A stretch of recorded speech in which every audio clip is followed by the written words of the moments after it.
시청자 여러분 안녕하십니까? BOA 뉴스투데이 시작합니다. 블라디미르 푸틴 러시아 대통령이 18일부터 이틀간 북한에 국빈 방문하는 것으로 공식 발표된 가운데 미국 정부는 북한과 러시아와의 협력 심화에 대한 우려 입장을 다시 밝혔습니다. 그러면서 동맹, 파트너와의 협력을 더욱 강화하겠다고 밝혔습니다. 첫 소식 함지하 기자가 보도합니다. 미국 백악관의 존 커비 국가안보소통보좌관은 17일 브리핑에서 북러 관계 강화 상황에 대한 우려를 다시 밝혔습니다. 특히 지속적인 북한의 탄도미사일 공급 등 양국 간 군사협력 심화는 우크라이나뿐 아니라 한반도의 안보에도 영향을 미칠 사안이라고 지적하면서 계속 주시하고 있다고 강조했습니다. What we are concerned about is the deepening relationship between these two countries.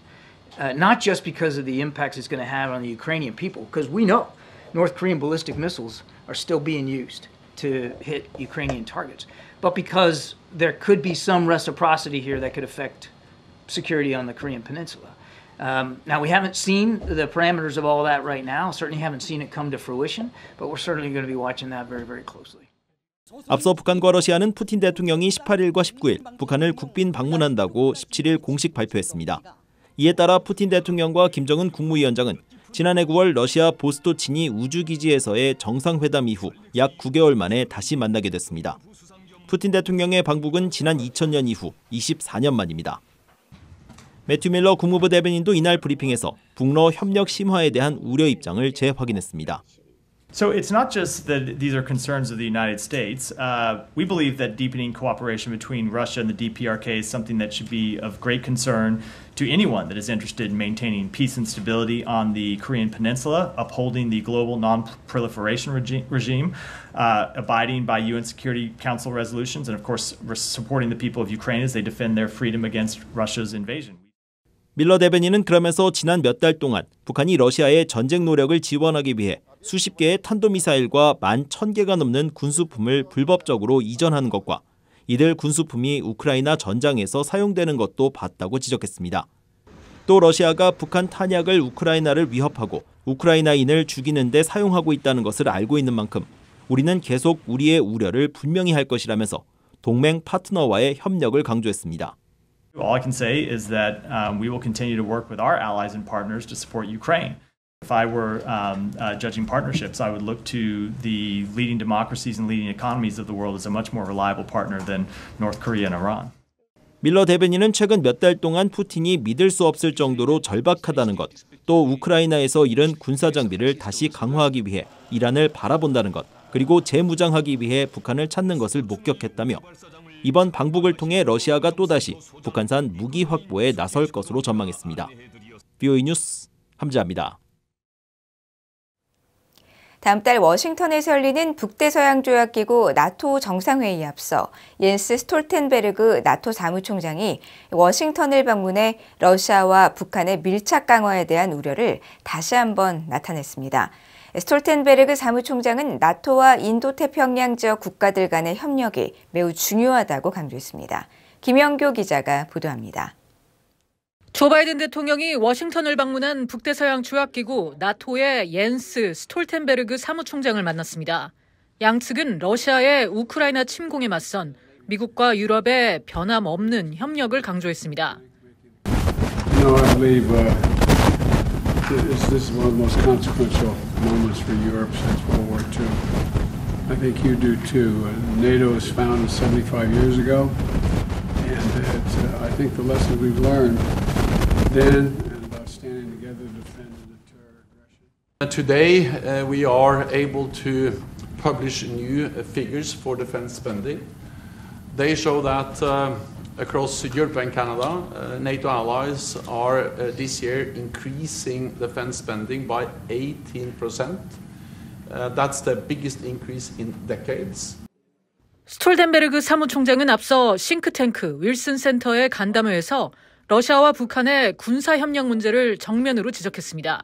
러시아는 우크라이나 전쟁에서 다른 나라의 지원을 받고 있으며 북한은 100만 발이 넘는 포탄을 이란은 수천 대의 치명적인 샤헤드 무인기를 공급했다고 밝혔습니다.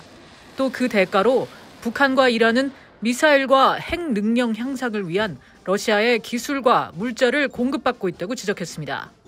Our security is global, not regional, and that's very clearly demonstrated in Ukraine.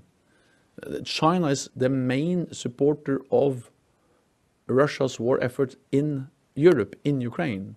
Iran and North Korea are helping Russia's war effort in Ukraine. So this is interlinked. 스톨텐베르그 사무총장은 이어 푸틴 대통령이 우크라이나에서 승리한다면 그것은 우크라이나인들의 비극에 그치지 않는다면서 중국 등에 미칠 또 다른 문제를 지적했습니다. It sends also a very clear message to President Putin, but also to President Xi, that when they use military force, when they violate international law, they achieve what they want.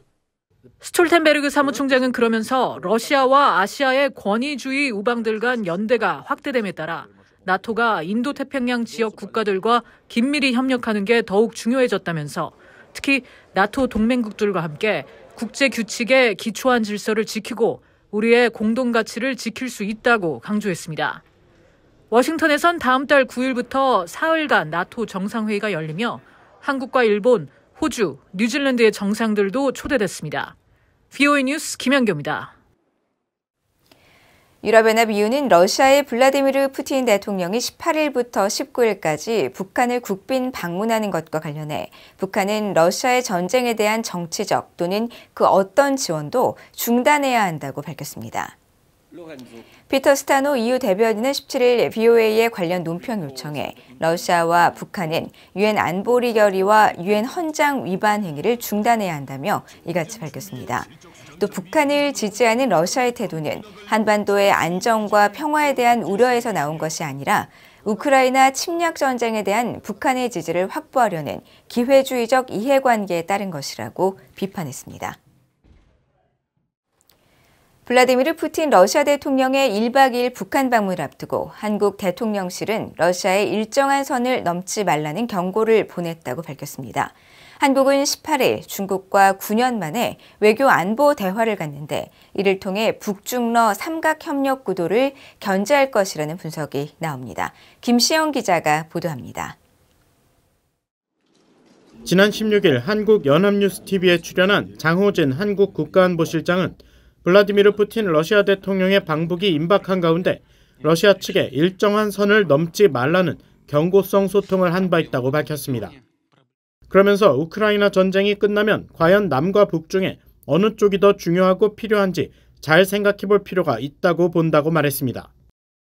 이어 푸틴 대통령의 방북 배경은 북한의 전략적 가치 상승보다는 상황적 이해관계 때문에 북한이 부상된 상황으로 우크라이나 전쟁 때문에 러시아가 아쉽다는 방증으로 볼 수밖에 없다고 평가했습니다. 한국 내 전문가들은 한국 대통령실이 북러 밀착에 대해 우크라이나 전쟁에 따른 일시적 협력이라는 인식 위에서 전후 한국과의 관계를 고려해야 한다는 점을 러시아에 경고한 것이라고 분석했습니다. 한국 정부가 받아들이기 어려울 정도의 어떤 러시아와 북한 사이의 공동성명이나 이런 것이 나올 때 한국이 가진 레버리지를 활용해서 전쟁 이후에 러시아가 원하는 경제 재건이나 경제 발전을 위한 협력은 어려울 수도 있다. 그런 것을 사전에 경고하는 의미가 있겠죠.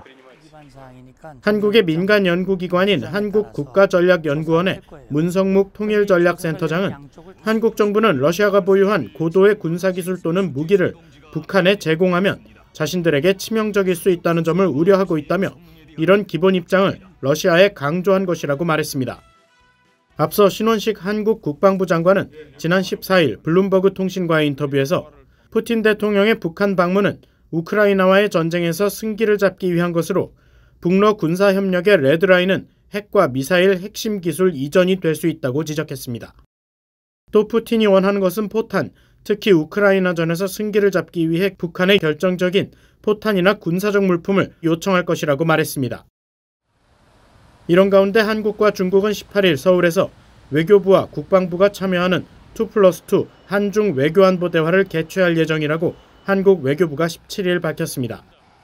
9년 만에 재개되는 이번 대화는 차관급으로 격상돼 한국은 김웅균 외교부 제1차관과 이승범 국방부 국제정책관이, 중국은 한반도와 아시아 업무를 담당하는 순웨이둥 외교부 부부장과 장바오친 중앙군사위 국제군사협력판공실 부주임이 참석합니다. 한국 외교부는 외교안보 대화에서 양국은 양자관계와 한반도 문제, 지역과 국제정세 등 상호 관심사에 대한 의견을 교환할 예정이라고 설명했습니다. 한국 외교부 산하 국립외교원 이상숙 교수는 한중 외교안보 대화는 푸틴 방북 시점과 겹쳐 북러 관계와 북중러 관계에 대해서도 논의할 것이라면서 중국이 한국과 외교안보 대화를 재개함으로써 북중러 3국 협력과 북러 간 과도한 군사적 밀착에 부담을 갖고 있는 중국의 입장을 한층 명확하게 했다고 평가했습니다. VOA 뉴스 김시영입니다. 북한이 보유한 핵탄두 수가 50기에 달하며 조립 가능한 핵탄두 수는 최대 90기에 이를 것이라고 스웨덴의 민간 연구단체인 스톡홀름 국제평화연구소 시프리가 밝혔습니다. 시프리는 17일 공개한 연례 보고서에서 올해 1월 기준으로 북한이 보유한 핵탄두 수는 지난해 추정한 30기에서 20기 더 늘어난 50기로 추정하고 북한이 조립할 수 있는 핵탄두 수는 지난해 70기보다 증가한 최대 90기를 만들 수 있는 정도의 충분한 핵물질을 보유하고 있을 것이라고 분석했습니다. 그러면서 북한은 핵무기에 사용되는 플루토늄 이외에도 고농축 우라늄 생산도 지속하고 있는 것으로 추정된다면서 최근 북한의 발언과 군사력 증강 태세를 고려할 때 핵탄두 재고를 크게 늘릴 의도가 있는 것으로 보인다고 진단했습니다. 이에 대해 미국의 핵 전문가인 데이빗 울브라이트 과학국제문제연구소 소장은 17일 VOA에 북한의 핵물질 보유량은 분명히 늘고 있고 우려할 만한 진전을 보이고 있다고 지적하고 북한이 한국의 주요 시설을 겨냥한 전술 핵 공격을 위해 50기 이상의 핵무기를 갖기 위해 계속 핵물질 보유량을 늘려나갈 것이라고 관측했습니다. 미국과 일본이 지난 13일부터 이틀간 미국 중서부의 와이오밍주에서 양국의 동맹 태세와 핵미사일 방어 정책 등 전략적 억제를 논의하기 위한 확장 억제 대화를 열고 북한과 러시아의 군사협력 등에 대한 평가를 했다고 국무부가 밝혔습니다. 국무부 대변인실은 17일 보도자료를 통해 양측 대표단이 영내 안보 환경에 대한 도전, 특히 북한의 지속적인 핵 및 탄도미사일 프로그램 개발과 러시아와의 군사협력 확대, 불투명한 중국의 핵무기 증강 가속화 등에 대한 평가를 공유했다고 밝혔습니다. 또 양측은 영내 억제에 기여하는 동맹의 재래식 및 미국의 핵 역량을 검토하고 억제 효과를 강화하기 위해 동맹의 군사태세와 활동을 최적화하기 위한 노력을 진전시켰다고 설명했습니다. 이번 회의에서는 미국의 알렉산드라 벨 국무부 군비통제억제안전부 차관보와 리차드 존슨 국방부 핵 대량살상무기 정책 담당 부차관보, 일본의 신고 미야모토 외무성 북미국 차장과 아츠시 안도 방위성 방위정책국 차장이 공동의장을 맡았습니다. 북한의 국영 조선중앙TV가 올해에도 EPL 잉글랜드 프리미어 리그 축구 경기를 무단으로 중계한 것으로 나타났습니다. VOA가 한국통일부 북한 정보포털 등에 게시된 조선중앙TV의 프로그램 편성표를 확인한 결과 북한은 2023-2024 시즌 동안 잉글랜드 프리미어 리그 축구 경기를 55회 방영하고 득점 장면 하이라이트 영상을 2회 방영했습니다. 하지만 프리미어리그 관계자는 14일 VOA에 프리미어리그는 북한과 이번 시즌 중계권 계약을 맺지 않았다고 밝혀 북한에 방영된 이들 경기는 합법적 절차를 거치지 않은 무당 중계인 것으로 확인됐습니다. 한편 북한은 프리미어리그 경기를 무단 중계하면서 한국 국적의 손흥민 선수와 황희찬 선수가 뛰고 있는 토트넘과 올버햄튼의 경기는 방영 목록에서 제외했습니다. 국제뉴스입니다. 스위스 니드발덴주의 휴양지 비르겐슈톡에서 열린 우크라이나 평화회의에서 참가국들은 모든 국가의 영토 보전과 정치적 독립을 위해 무력 사용 자제 원칙을 재확인했습니다.